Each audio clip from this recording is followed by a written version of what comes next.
भारत माता की। भारत माता की। કેમ આ તિરંગા બધા નીચે આવી ગયા? भारत माता की। भारत माता की। भारत माता की। मंच पर विराजमान गुजरात के गवर्नर आचार्य देवव्रत जी, यहां के लोकप्रिय मुख्यमंत्री श्रीमान भूपेंद्र भाई पटेल, केंद्र में मंत्रिमंडल के मेरे सहयोगी मनोहर लाल जी, सीआर पाटिल जी, गुजरात सरकार के अन्य मंत्रीगण, सांसदगण, विधायकगण और गुजरात के कोने कोने से यहां उपस्थित मेरे प्यारे भाई और बहनों,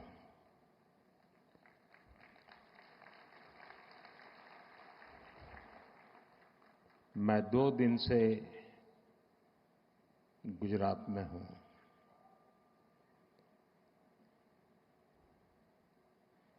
कल मुझे वडोदरा, दाहोद, भूज, अहमदाबाद और आज सुबह सुबह गांधीनगर, मैं जहां जहां गया ऐसा लग रहा है देशभक्ति का ज्वार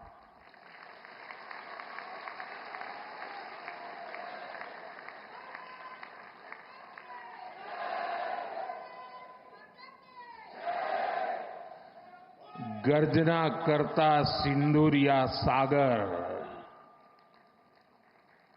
सिंदूरिया सागर की गर्जना और लहराता तिरंगा जन मन के हृदय में मातृभूमि के प्रति अपार प्रेम, एक ऐसा नजारा था, एक ऐसा दृश्य था। और ये सिर्फ गुजरात में नहीं, हिंदुस्तान के कोने कोने में है।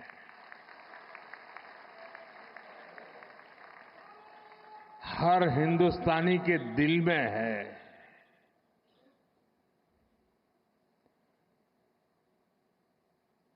शरीर कितना ही स्वस्थ क्यों न हो,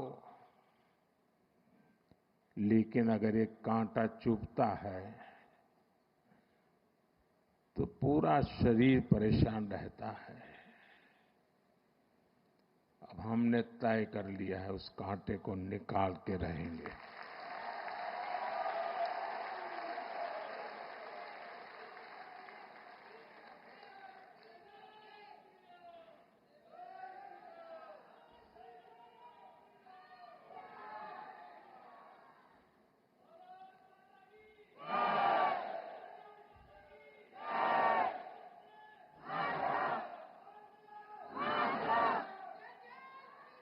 साथियों,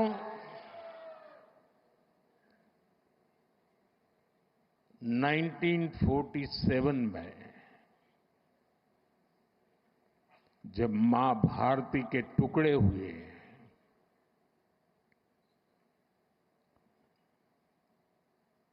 कटनी चाहिए थी तो जंजीरें, लेकिन काट दी गई भुजाएं। देश के 3 टुकड़े कर दिए गए।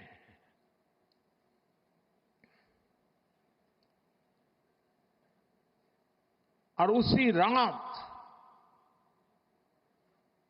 पहला आतंकवादी हमला कश्मीर की धरती पर हुआ।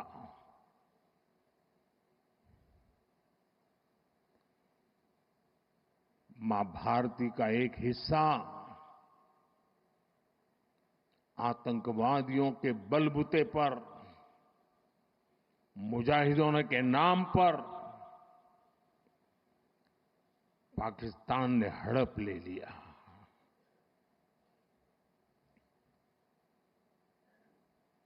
अगर उसी दिन इन मुजाहिदों को मौत के घाट उतार दिया गया होता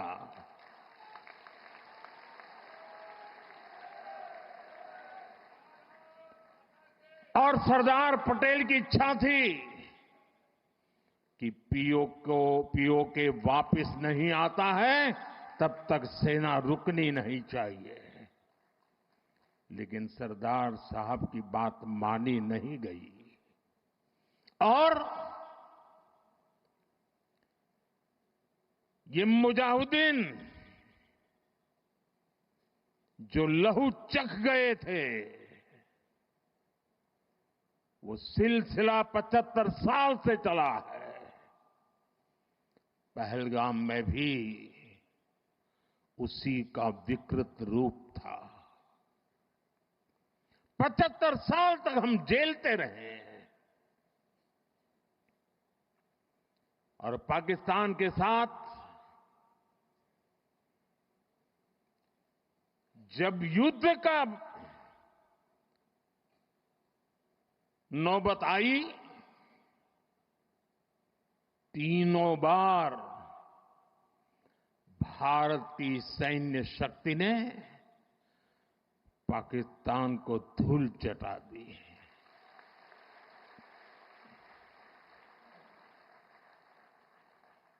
और पाकिस्तान समझ गया कि लड़ाई में वो भारत से जीत नहीं सकते हैं और इसलिए उसने प्रॉक्सी वॉर चालू किया। सैन्य प्रशिक्षण होता है, सैन्य प्रशिक्षित आतंकवादी भारत भेजे जाते हैं और निर्दोष निहत्थे लोग कोई यात्रा करने गया है, कोई बस में जा रहा है, कोई होटल में बैठा है, कोई टूरिस्ट बन के जा रहा है, जहां मौका मिला वे मारते रहे, मारते रहे, मारते रहे और हम सहते रहे। आप मुझे बताइए, क्या ये अब सहना चाहिए? क्या गोली का जवाब गोले से देना चाहिए? ईंट का जवाब पत्थर से देना चाहिए? ये कांटे को जल मुर्द से उखाड़ देना चाहिए?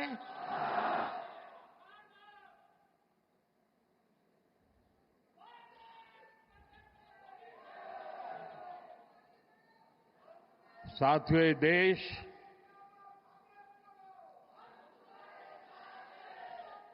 उस महान सांस्कृतिक परंपरा को लेकर के चला है, वसुधैव कुटुंबकम। ये हमारे संस्कार है, ये हमारा चरित्र है, सदियों से हमने इसे जिया है। हम पूरे विश्व को एक परिवार मानते हैं। हम अपने पड़ोसियों का भी सुख चाहते हैं, वे भी सुख चैन से जिए, हमें भी सुख चैन से जीने दे।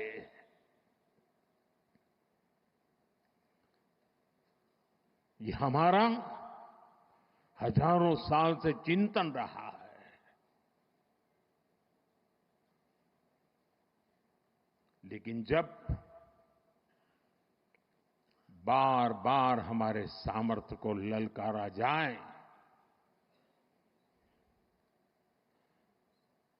तो ये देश वीरों की भी भूमि है।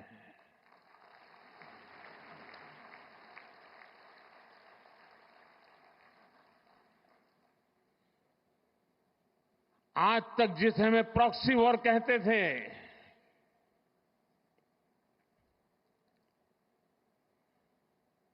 6 मई के बाद जो दृश्य देखे गए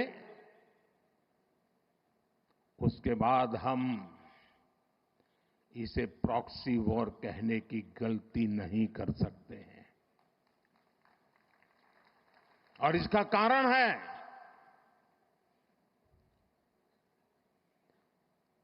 जब आतंकवाद के 9 ठिकाने तय करके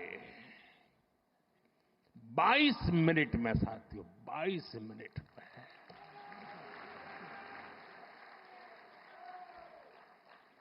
उनको ध्वस्त कर दिया। और इस बार तो सब कैमरा के सामने की सारी व्यवस्था रखी थी ताकि हमारे घर में कोई सबूत न मांगे।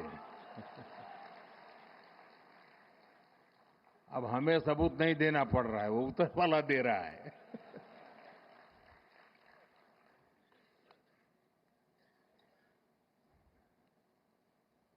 और मैं इसलिए कहता हूं अब ये प्रॉक्सी वॉर नहीं कह सकते इसको, क्योंकि जो आतंकवादियों के जनाजे निकले 6 मई के बाद जिनका कत्ल हुआ, उस जनाजे को स्टेट ऑनर दिया गया पाकिस्तान में। उनके कॉफिन पे पाकिस्तान के झंडे लगाए गए, उनकी सेना ने उनको सैल्यूट दी।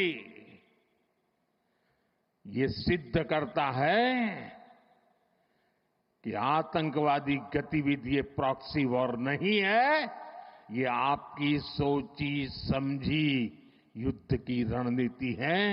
आप वॉर ही कर रहे हैं तो उसका जवाब भी वैसे ही मिलेगा।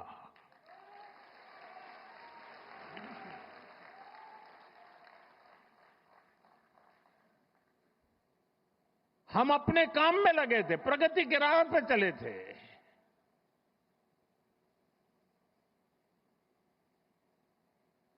हम सबका भला चाहते हैं और मुसीबत में मदद भी करते हैं।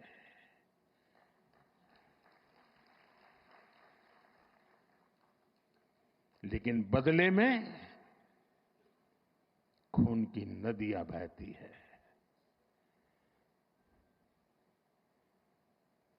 मैं नई पीढ़ी को कहना चाहता हूं,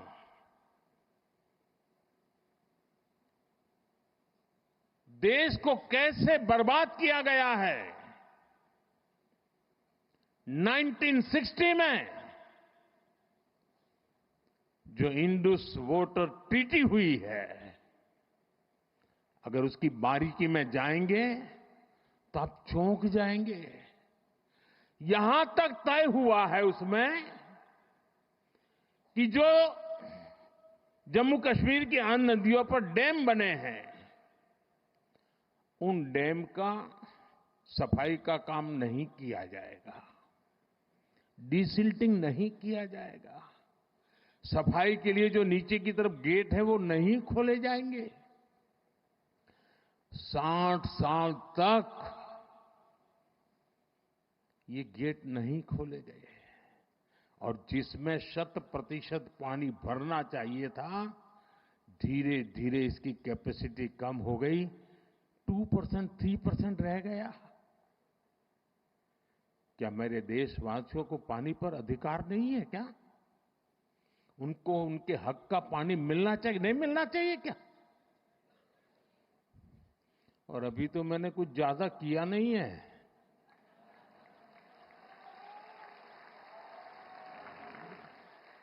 अभी तो हमने कहा है कि हमने इसको एबेंस में रखा है, वहां पसीना छूट रहा है। और हमने डैम थोड़े खोल करके सफाई शुरू की। जो कूड़ा कचरा था वो निकाल रहे हैं, इतने से वहां फ्लड आ जाता है। साथियों, हम किसी से दुश्मनी नहीं चाहते हैं, हम सुख चैन की जिंदगी जीना चाहते हैं। हम प्रगति भी इसलिए करना चाहते हैं कि विश्व की भलाई में हम भी कुछ योगदान कर सके।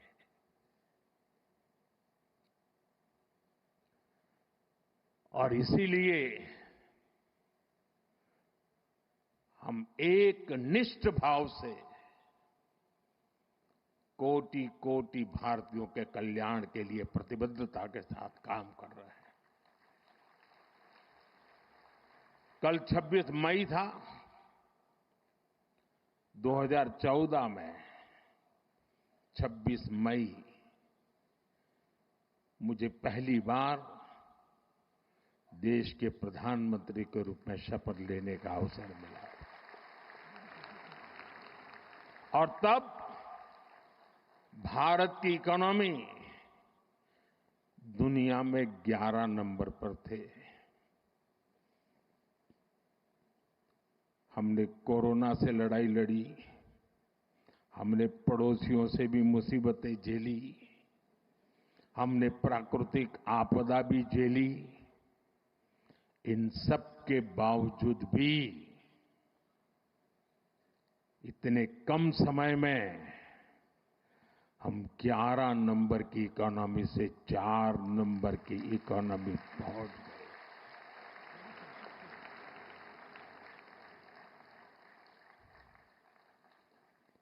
क्योंकि हमारा ये लक्ष्य है, हम विकास चाहते हैं, हम प्रगति चाहते हैं। और एक के बाद योजनाएं।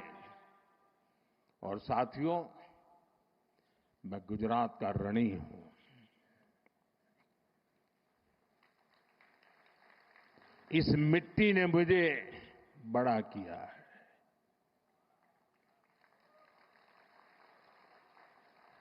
यहां से मुझे जो शिक्षा मिली, दीक्षा मिली, यहां से जो मैं आप सबके बीच रह करके सीख पाया, जो मंत्र आपने मुझे दिए, जो सपने आपने मेरे में संजोए, मैं उसे देशवासियों के काम आए इसके लिए कोशिश कर रहा हूं।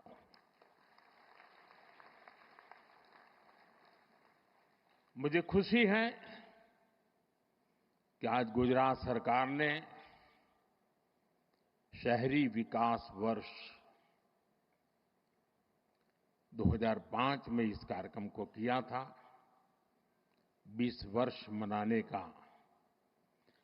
और मुझे खुशी इस बात की हुई कि 20 साल के शहरी विकास की यात्रा का जयगान करने का कार्यक्रम नहीं बनाया। गुजरात सरकार ने उन 20 वर्ष में से जो हमने पाया है, जो सीखा है, उसके आधार पर आने वाले शहरी विकास को नेक्स्ट जनरेशन के लिए उन्होंने उसका रोड मैप बनाया। और आज वो रोड मैप गुजरात के लोगों के सामने रखा है। मैं इसके लिए गुजरात सरकार को, मुख्यमंत्री जी को, उनकी टीम को हृदय से बहुत बहुत बधाई देता हूं। साथियों, हम आज दुनिया की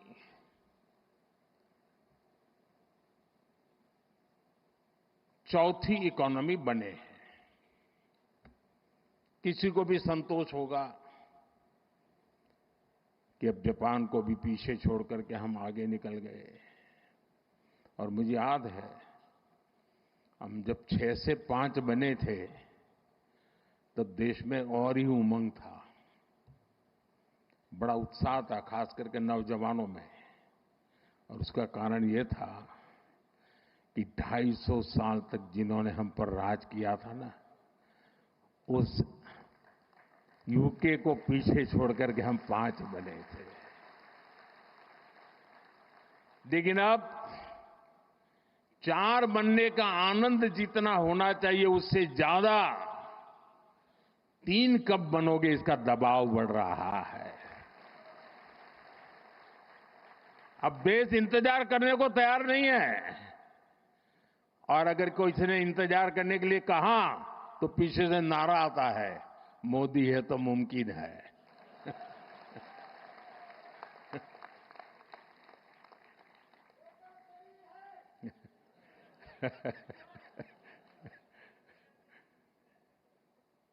और इसलिए साथियों,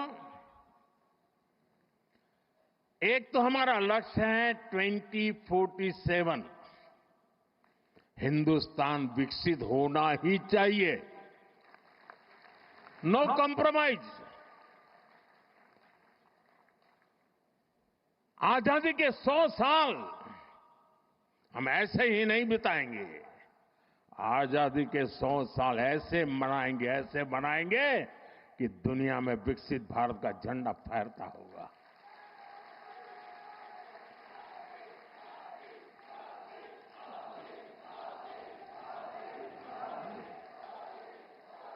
अब कल्पना कीजिए, 1920, 25, 30, 40, 42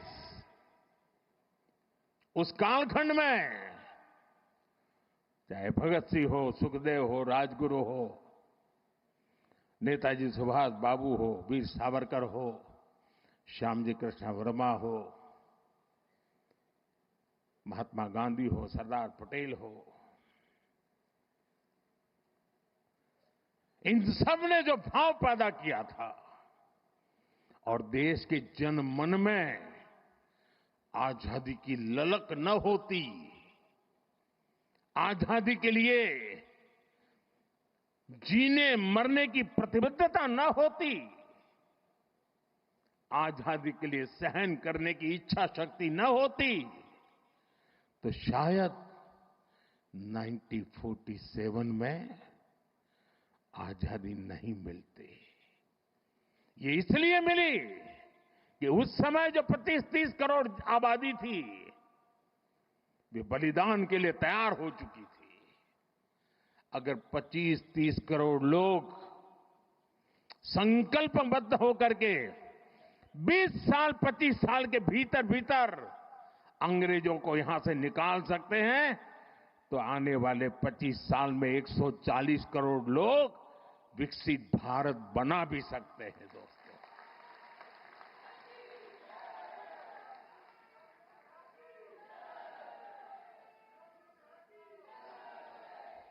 और इसलिए 2030 में जब गुजरात के 75 वर्ष होंगे, मैं समझता हूं कि हमने अभी से 30 में होंगे ना,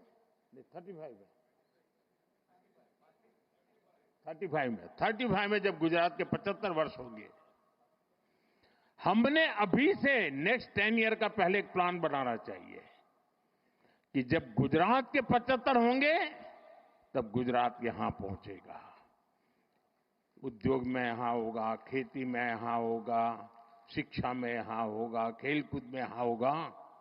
हमें एक संकल्प ले लेना चाहिए, और जब गुजरात 75 का हो, उसके 1 साल के बाद जो ओलंपिक होने वाला है, देश चाहता है कि वो ओलंपिक हिंदुस्तान में हो।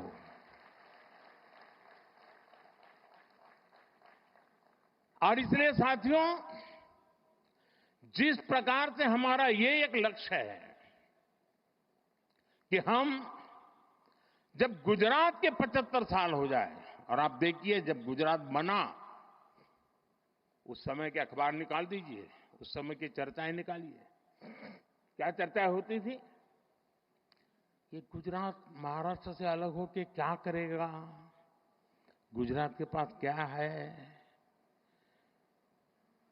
समंदर है, खारा पाट है, इधर रेगिस्तान है, उधर पाकिस्तान है, क्या करेगा, गुजरात के पास कोई मिनरल्स नहीं, गुजरात कैसे प्रगति करेगा, ये ट्रेडर हैं सारे, इधर से माल लेते हैं, उधर बेचते हैं, बीच में दलाली से रोजी रोटी कमा करके गुजारा करते। क्या करेंगे? ऐसी चर्चा थी। वही गुजरात जिसके पास एक जमाने में नमक से ऊपर कुछ नहीं था, आज दुनिया को हीरे के लिए गुजरात जाना जाता है।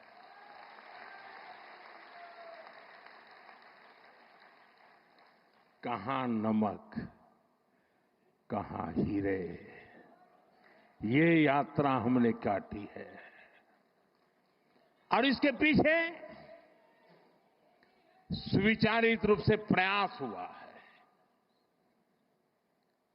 योजनाबद्ध तरीके से कदम उठाए हैं। हमारे यहां आमतौर पर गवर्नेंस के मॉडल की चर्चा होती है कि सरकार में साइलोज ये सबसे बड़ा संकट है। एक डिपार्टमेंट दूसरे से बात नहीं करता है, एक टेबल वाला दूसरे टेबल वाले से बात नहीं करता है, ऐसी चर्चा होती है। कुछ मात्रा में सही भी होगा, लेकिन उसका कोई सॉल्यूशन है क्या?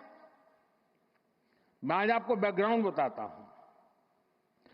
ये शहरी विकास वर्ष अकेला नहीं, हमने उस समय हर वर्ष को किसी न किसी एक विशेष काम के लिए डेडिकेट करते थे।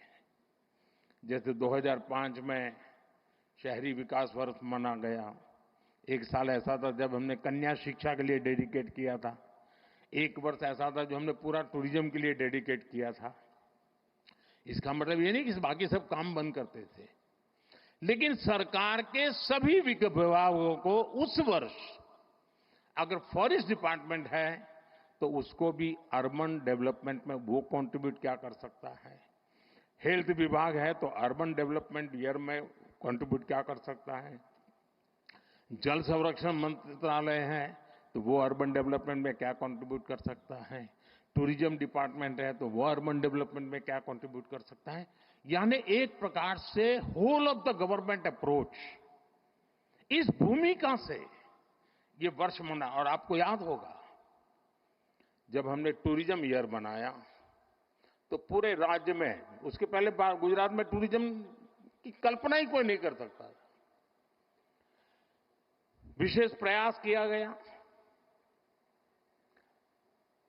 उसी समय एड कैंपेन चलाया, कुछ दिन को गुजारो गुजरात में। एक एक चीज उसमें से निकली, उसी में से रणोत्सव निकला, उसी में से स्टैच्यू ऑफ यूनिटी बना, उसी में से आज सोमनाथ का विकास हो रहा है, गिर का विकास हो रहा है, अंबाजी का विकास हो रहा है, एडवेंचर स्पोर्ट्स आ रही हैं, यानी एक के बाद एक चीजें डेवलप होने लगी। वैसे ही जब अर्बन डेवलपमेंट ईयर बनाया, और मुझे याद है मैं राजनीति में नया नया आया था और कुछ समय के बाद हम अहमदाबाद म्युनिसिपल कॉरपोरेशन सबसे पहले जीते। तब तक हमारे पास एक राजकोट म्युनिसिपैलिटी हुआ करती थी, तब वो कॉरपोरेशन नहीं थी। और हमारे एक प्रहलाद भाई पटेल थे, पार्टी के बड़े वरिष्ठ नेता थे, बहुत ही इनोवेटिव थे, नई नई चीजें सोचना उनका स्वभाव था। मैं नया राजनीति में आया था तो प्रहलाद भाई एक दिन आए मिलने के लिए। उन्होंने कहा ये हमें जरा, उस समय चिमन भाई पटेल की सरकार थी, तो हमने चिमन भाई और भाजपा के लोग छोटे पार्टनर थे, तो हमने चिमन भाई को मिलकर के समझाना चाहिए कि ये जो लाल बस अहमदाबाद की है उसको जरा अहमदाबाद के बाहर जाने दिया जाए। तो उन्होंने मुझे समझाया।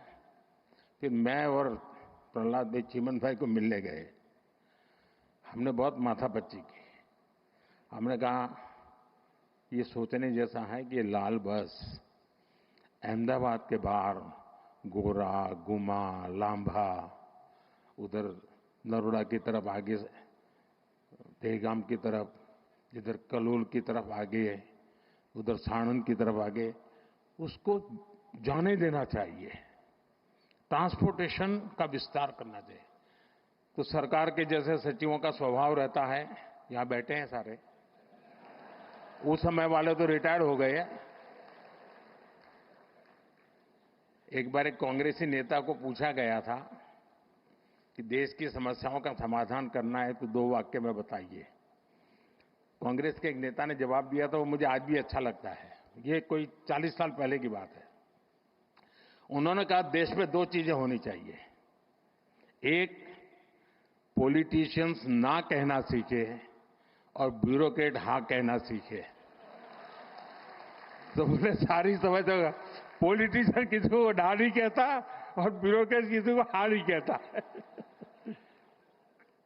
तो उस समय चिमन भाई के पास गए तो उन्होंने पूछा सबसे, हम दोबारा गए, तीसरी बार गए, नहीं एसटी को नुकसान हो जाएगा, एसटी को कमाई बंद हो जाएगी, एसटी बंद पड़ जाएगी, एसटी घाटे में चल रही है, लाल बस वहां नहीं भेज सकते, मगर बहुत दिन चला। 3-4 महीने तक हमारी माथापच्ची चली। खैर, हमारा दबाव इतना था कि आखिर लाल बस को लांबा गोरा गुमा ऐसा एक्सटेंशन मिला। उसका परिणाम है कि अहमदाबाद का विस्तार तेजी से उधर साणंद की तरफ हुआ, इधर देहकाम की तरफ हुआ, उधर कलोल की तरफ हुआ, उधर महमदाबाद की तरफ हुआ। तो अहमदाबाद पर जो प्रेशर एकदम तेजी से बढ़ने वाला था, उसमें तेजी आए, बच गए। छोटी सी बात थी। तब जाकर के, मैं तो उस समय राजनीति में नया था, मुझे कोई ज्यादा इन चीजों को मैं जानता भी नहीं था, लेकिन तब समझ में आता था कि हम तत्कालीन लाभ से ऊपर उठ करके सचमुच में राज्य की और राज्य के लोगों की भलाई के लिए हिम्मत के साथ, लंबी सोच के साथ चलेंगे तो बहुत लाभ होगा। और मुझे याद है, जब अर्बन डेवलपमेंट ईयर मनाया तो पहला काम आया ये एंक्रोचमेंट हटाने का। अब जब एंक्रोचमेंट हटाने की बात आती तो सबसे पहले रुकावट बनता है पॉलिटिकल आदमी, किसी भी दल का, वो आके खड़ा हो जाता है क्योंकि उसका लगता है मेरे वोटर है, तुम तोड़ रहे हो। और अफसर लोग भी बड़े चतुर होते हैं, जब उनको कहते हैं कि ये सब तोड़ना है तो पहले जाकर को हनुमान जी का मंदिर तोड़ते हैं। तो ऐसा तूफान खड़ा हो जाता है कि कोई भी पॉलिटिशियन डर जाता है, उसको लगता है ये हनुमान जी का मंदिर तोड़ दिया। वो हमने बड़ी हिम्मत दिखाई। उस समय हमारे आईके शायद अर्बन मिनिस्टर थे, और उसका परिणाम ये आया कि रास्ते चौड़े होने लगे। तो जिसका 2 फुट 4 फुट कटता था वो चिल्लाता था, लेकिन पूरा शहर खुश हो जाता था। इसमें एक स्थिति ऐसी बनी, बड़ी इंटरेस्टिंग है। अब मैंने तो 2005 अर्बन डेवलपमेंट ईयर घोषित कर दिया। उसके लिए कोई 80-90 पॉइंट निकाले थे, बड़े इंटरेस्टिंग पॉइंट है। तो पार्टी से ऐसी मेरी बात हुई थी कि भाई ऐसा एक अर्बन डेवलपमेंट ईयर होगा, जरा सफाई वगैरह के कामों में सबको जुड़ना पड़ेगा सब। लेकिन जब ये तोड़ना शुरू हुआ तो मेरी पार्टी के लोग आए, ये बड़ा सीक्रेट बता रहा हूं मैं। उन्होंने कहा, साहब ये 2005 में तो अर्बन बॉडी की चुनाव है, हमारी हालत खराब हो जाएगी, ये सब चारों तरफ तोड़फोड़ चल रही है। मैंने कहा, यार भाई ये तो मेरे ध्यान में नहीं रहा, और सचमुच में मेरे ध्यान में वो चुनाव था ही नहीं। अब मैंने कार्यक्रम बना दिया। अब साहब मेरा भी एक स्वभाव है,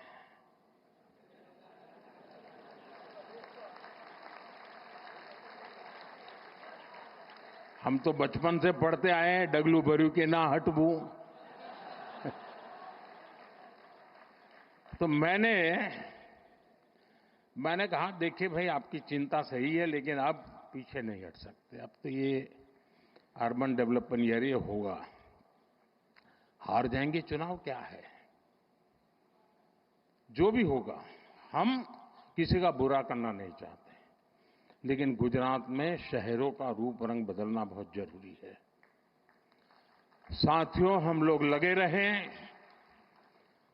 काफी विरोध भी हुआ, काफी आंदोलन हुए, बहुत परेशानी हुई, यहाँ मीडिया वालों को भी बड़ा मजा आ गया कि मोदी अब शिकार आ गया हाथ में, तो वो भी बड़ी तुरी ताकत से लग गए थे।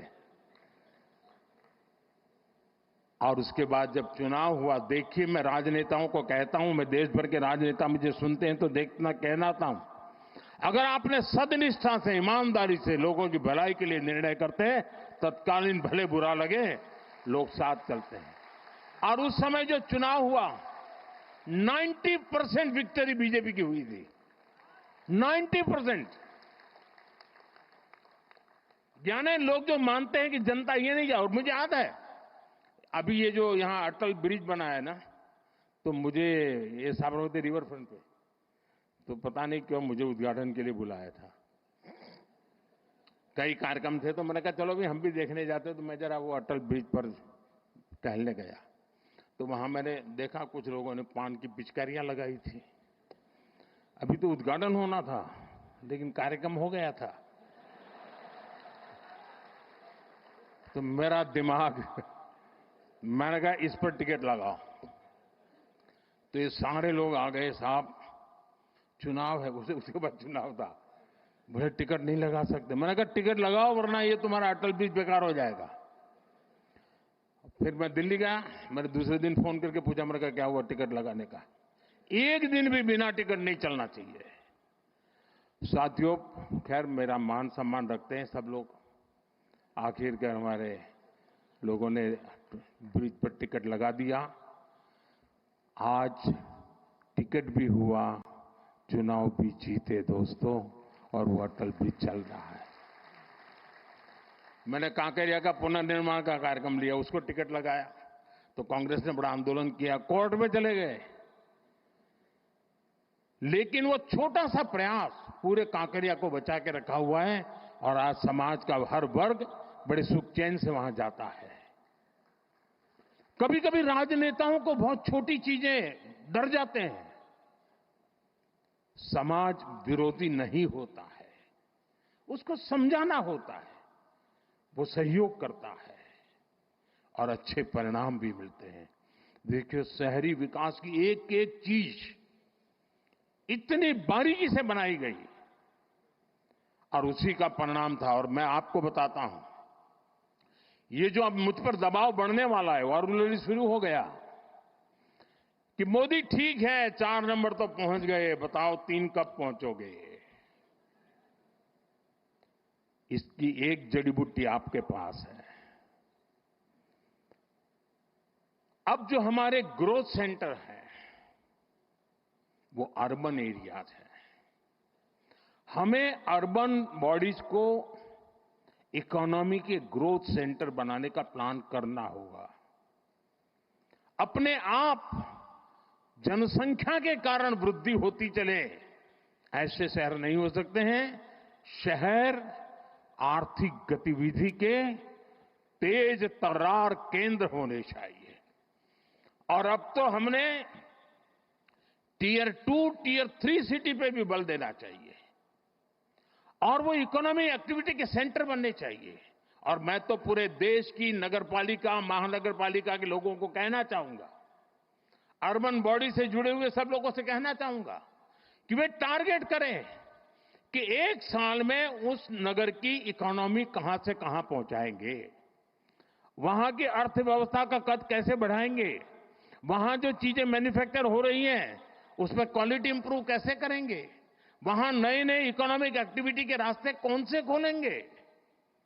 ज्यादातर मैंने देखा नगर पालिकाएं जो नई नई बनती है तो क्या करते हैं, एक बड़ा शॉपिंग सेंटर बना देते हैं। पॉलिटिशियनों को भी जरा सूट करता है, वो 30-40 दुकानें बना देंगी और 10 साल तक लेने वाला नहीं आता है। इतने से काम नहीं चलेगा। स्टडी करके, और खास करके जो एग्रो प्रोडक्ट है, मैं तो टियर 2, टियर 3 सिटी के लिए कहूंगा, जो किसान पैदावार करता है उसका वैल्यू एडिशन, ये इन नगर पालिकाओं में शुरू हो। आसपास से खेती की चीजें आए, उसमें से कुछ वैल्यू एडिशन हो, गांव का भी भला होगा, शहर का भी भला होगा। उसी प्रकार से आपने देखा होगा इन दिनों स्टार्टअप में भी आपको ध्यान में आया होगा कि पहले स्टार्टअप बड़े शहर के बड़े उद्योग घरानों के आसपास चलते थे। आज देश में करीब 2 लाख स्टार्टअप हैं और ज्यादातर टियर 2, टियर 3 सिटी में है। और इसमें भी गर्व की बात है कि उसमें काफी नेतृत्व हमारी बेटियों के पास है। बेटियों के पास है। स्टार्टअप की लीडरशिप बेटियों के हाथ में है। ये एक बहुत बड़ी क्रांति की संभावनाओं को जन्म देता है। और इसलिए मैं चाहूंगा कि अर्बन डेवलपमेंट ईयर के जब 20 साल मना रहे हैं और एक सफल प्रयोग को हम याद करके आगे की दिशा तय करते हैं, तब हम टियर 2, टियर 3 सिटी को भी बल दें। शिक्षा में भी टियर 2, टियर 3 सिटी काफी आगे रहा। इस तरह देख लीजिए, पहले एक जमाना था कि 10th और 12th के रिजल्ट आते थे तो जो नामी स्कूल्स रहते थे बड़े, उसी के बच्चे फर्स्ट 10 में होते थे। इन दिनों शहरों की बड़ी बड़ी स्कूलों का नामो निशान नहीं होता है। टियर 2, टियर 3 सिटी की स्कूल के बच्चे पहले 10 में आते हैं। देखा होगा आपने, गुजरात में भी यही हो रहा है। इसका मतलब यह हुआ कि हमारे छोटे शहरों के पोटेंशियल, उसकी ताकत बढ़ रही है। खेल का देखिए, पहले क्रिकेट देखिए आप। क्रिकेट तो हिंदुस्तान में हर गली मोहल्ले में खेला जाता है, लेकिन बड़े शहर के बड़े रहीशी परिवारों से ही खेलकूद क्रिकेट अटका हुआ था। आज सारे खिलाड़ी में से आधे से ज्यादा खिलाड़ी टियर 2, टियर 3 सिटी गांव के बच्चे हैं जो खेल में इंटरनेशनल खेल खेल करके कमाल करते हैं। यानी हम समझे कि हमारे शहरों में बहुत पोटेंशियल है। और जैसा मनोहर जी ने भी कहा और यहां वीडियो में भी दिखाया गया, ये हमारे लिए बहुत बड़ी अपॉर्चुनिटी है जी। 4 में से 3 नंबर की इकोनॉमी के पहुंचने के लिए हम हिंदुस्तान के शहरों की अर्थव्यवस्था पर अगर फोकस करेंगे तो हम बहुत तेजी से वहां भी पहुंच पाएंगे। साथियों, ये गवर्नेंस का एक मॉडल है। दुर्भाग्य से हमारे देश में एक ऐसे इकोसिस्टम ने जमीनों में अपनी जड़ें ऐसी जमाई हुई है कि इस भारत के सामर्थ्य को हमेशा नीचा दिखाने में लगी है। वैचारिक विरोध के कारण व्यवस्थाओं के विकास का अस्वीकार करने का उनका स्वभाव बन गया है। व्यक्ति के प्रति पसंद नापसंद के कारण उसके द्वारा की गई हर काम को बुरा बता देना एक फैशन का तरीका चल पड़ा है और उसके कारण देश की अच्छी चीजों का नुकसान हुआ है। ये गवर्नेंस का एक मॉडल है। अब आप देखिए, हमने शहरी विकास पर तो बल दिया, लेकिन वैसा ही जब मुझे आपने दिल्ली भेजा तो हमने एस्पिरेशनल डिस्ट्रिक्ट, एस्पिरेशनल ब्लॉक के विचार किया कि हर राज्य में एकाध जिला, एकाध तहसील ऐसी होती हैं जो इतना पीछे होता है कि वो स्टेट की सारी एवरेज को पीछे खींच ले जाता है। आप जंप लगा ही नहीं सकते, वो बेड़ियों की तरह होता है। मैंने कहा पहले इन बेड़ियों को तोड़ना है और देश में 100 के करीब एस्पिरेशनल डिस्ट्रिक्ट उनको आइडेंटिफाई किया गया। एक 40 पैरामीटर से देखा गया कि यहां क्या जरूरत है। अब 500 ब्लॉक्स आइडेंटिफाई किए हैं। Whole of the government approach के साथ फोकस किया गया, यंग अफसरों को लगाया गया, फुल टेन्योर के साथ काम करे ऐसा लगाया। आज दुनिया के लिए एक मॉडल बन चुका है और जो डेवलपिंग कंट्रीज है उनको भी लग रहा है कि हमारे यहां विकास के इस मॉडल की ओर हमें चलना चाहिए। हमारा एकेडमिक वर्ल्ड भारत के इन प्रयास और सफल प्रयासों के विषय में सोचे और जब एकेडमिक वर्ल्ड इस पर सोचता है तो दुनिया के लिए भी वो एक अनुकरणीय उदाहरण के रूप में काम आता है। साथियों, आने वाले दिनों में टूरिज्म पर हमें बल देना चाहिए। गुजरात ने कमाल करके दिया है जी।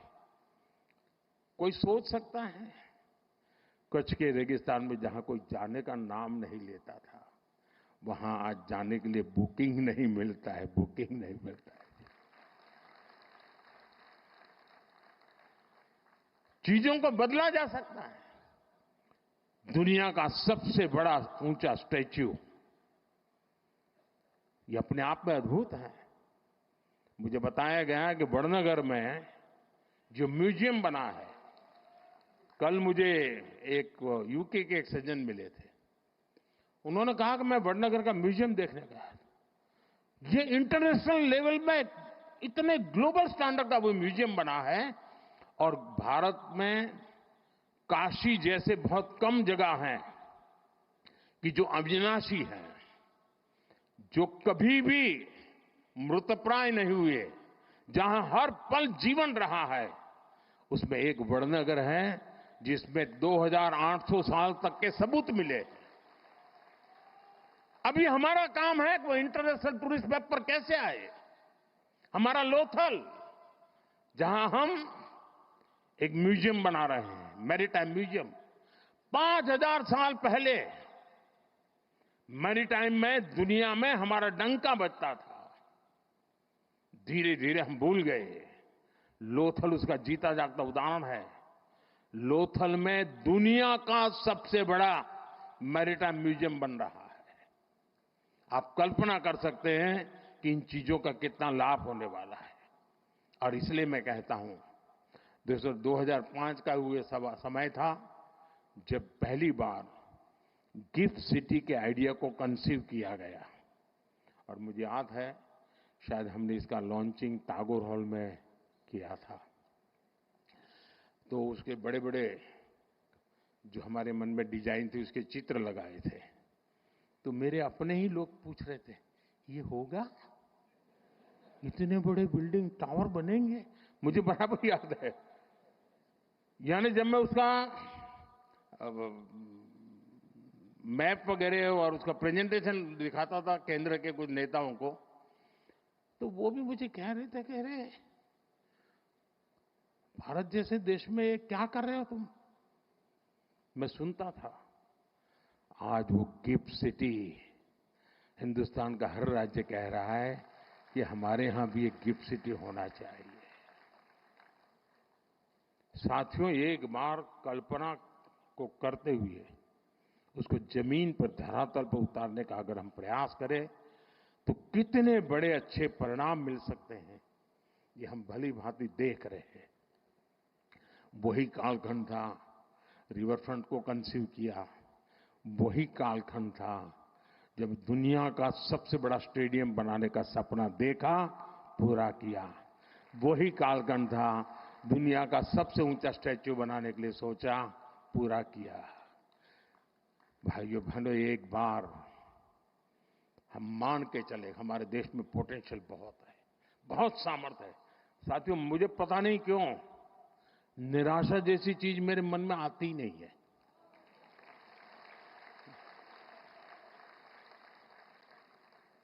मैं इतना आशावादी हूं, और मैं सामर्थ्य को देख पाता हूं जी। मैं दीवारों के उस पार देख सकता हूं, मेरे देश के सामर्थ्य को देख सकता हूं, मेरे देशवासियों के सामर्थ्य को देख सकता हूं। और इसी के भरोसे हम बहुत बड़ा बदलाव ला सकते हैं। और इसलिए आज मैं गुजरात सरकार का बहुत आभारी हूं कि आप मुझे यहां आने का मौका दिया है। कुछ ऐसी पुरानी पुरानी बातें आज ताजा करने का मौका मिल गया। लेकिन आप विश्वास करिए दोस्तों, गुजरात की बहुत बड़ी जिम्मेवारी है। हम देने वाले लोग हैं, हमें देश को हमेशा देना चाहिए। और हम इतनी ऊंचाई पर गुजरात ले जाएं, इतनी ऊंचाई पर ले जाएं कि देशवासियों के लिए गुजरात काम आना चाहिए। दोस्तों, इस महान परंपरा को हमें आगे बढ़ाना चाहिए। मुझे विश्वास है गुजरात एक नए सामर्थ्य के साथ, अनेकविध नई कल्पनाओं के साथ, अनेकविध नए इनिशिएटिव के साथ आगे बढ़ेगा। मुझे मालूम है मेरा भाषण शायद कितना लंबा हो गया होगा, पता नहीं क्या हुआ। लेकिन कल मीडिया में 2-3 चीजें आएगी, वो भी मैं बता देता हूं। मोदी ने अफसरों को डांटा, मोदी ने अफसरों की धुलाई की, वगैरह वगैरह वगैरह। खैर वो तो कभी कभी चटनी होती है ना, इतना ही समझ लेना चाहिए। लेकिन जो बाकी बातें मैंने याद की है उसको याद कर करके जाइए। और ये सिंदूर या मिजाज,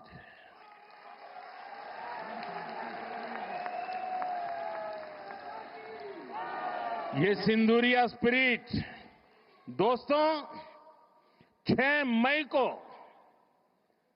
मई की रात ऑपरेशन सिंदूर सैन्य बल से प्रारंभ हुआ था, लेकिन अब ये ऑपरेशन सिंदूर जन बल से आगे बढ़ेगा। और जब मैं सैन्य बल और जन बल की बात करता हूं, तब ऑपरेशन सिंदूर जन बल का मतलब मेरा होता है जन जन देश के विकास के लिए भागीदार बने, दायित्व संभालें। हम इतना तय कर लें कि 2047 जब भारत की आजादी के 100 साल होंगे, विकसित भारत बनाने के लिए तत्काल भारत की इकोनॉमी को 4 नंबर से 3 नंबर पर ले जाने के लिए अब हम कोई विदेशी चीज का उपयोग नहीं करेंगे। हम गांव-गांव व्यापारियों को शपथ दिलवाएं, व्यापारियों का कितना ही मुनाफा क्यों ना हो, आप विदेशी माल नहीं बेचोगे। लेकिन दुर्भाग्य देखिए, गणेश जी भी विदेश से आ जाते हैं। छोटी आंख वाले गणेश जी आएंगे, गणेश जी की आंख भी नहीं खुल रही है। होली रंग छिड़कना है, बोले विदेशी।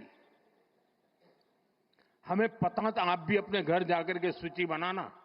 सचमुच में ऑपरेशन सिंदूर के लिए एक नागरिक के नाते मुझे एक काम करना है। आप घर में जाकर सूची बनाइए कि आपके घर में 24 घंटे में सुबह से दूसरे दिन सुबह तक कितनी विदेशी चीजों का उपयोग होता है। आपको पता ही नहीं होता है। आप हेयर पिन भी विदेशी उपयोग कर लेते हैं, कंघा भी विदेशी होता है, दांत में लगाने वाली जो पिन होती है वो भी विदेशी घुस गई है, हमें मालूम तक नहीं है, पता ही नहीं है। दोस्तों, देश को अगर बचाना है, देश को बनाना है, देश को बढ़ाना है, तो ऑपरेशन सिंदूर ये सिर्फ सैनिकों के जिम्मे नहीं है। ऑपरेशन सिंदूर 140 करोड़ नागरिकों के जिम्मे है। देश सशक्त होना चाहिए, देश समर्थ होना चाहिए, देश का नागरिक सामर्थ्यवान होना चाहिए। और इसके लिए हमने vocal for local, one district one product, जो आपके पास है फेंक देने के लिए मैं नहीं कह रहा हूं, लेकिन आप नया नहीं लेंगे। और शायद 1-2% चीजें ऐसी हैं जो शायद आपको बाहर के लेनी पड़े, जो हमारे यहां उपलब्ध ना हो। बाकी आज हिंदुस्तान में ऐसा कुछ नहीं।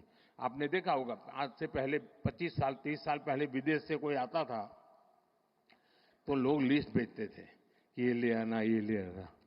आज विदेश से आते हैं, वो पूछते हैं कि कुछ लाना है, तो यहां वाले के नहीं, यहां सब है, मत लाओ, सब कुछ है। हमें अपनी ब्रांड पे गर्व होना चाहिए, मेड इन इंडिया पर गर्व होना चाहिए। ऑपरेशन सिंदूर सैन्य बल से नहीं, जनबल से जीतना है दोस्तों। और जनबल आता है मातृभूमि की मिट्टी में पैदा हुई हर पैदावार से आता है। इस मिट्टी की जिसमें सुगंध हो, इस देश के नागरिक के पसीने की जिसमें सुगंध हो, उन चीजों का मैं इस्तेमाल करूंगा। अगर मैं ऑपरेशन सिंदूर को जन जन तक, घर घर तक लेके जाता हूं, आप देखिए हिंदुस्तान को 2047 के पहले विकसित राष्ट्र बना के रहेंगे और अपनी आंखों के सामने देख के जाएंगे। दोस्तों, इसी एक अपेक्षा के साथ मेरे साथ पूरी ताकत से बोलिए, भारत माता की, भारत माता की, भारत माता की। जरा तिरंगे ऊपर लहराने चाहिए। भारत माता की जय, भारत माता की जय, भारत माता की जय, वंदे वंदे वंदे वंदे वंदे वंदे वंदे वंदे वंदे वंदे वंदे वंदे। धन्यवाद जी। माननीय प्रधानमंत्री जी, आपके प्रेरणादायी संबोधन आप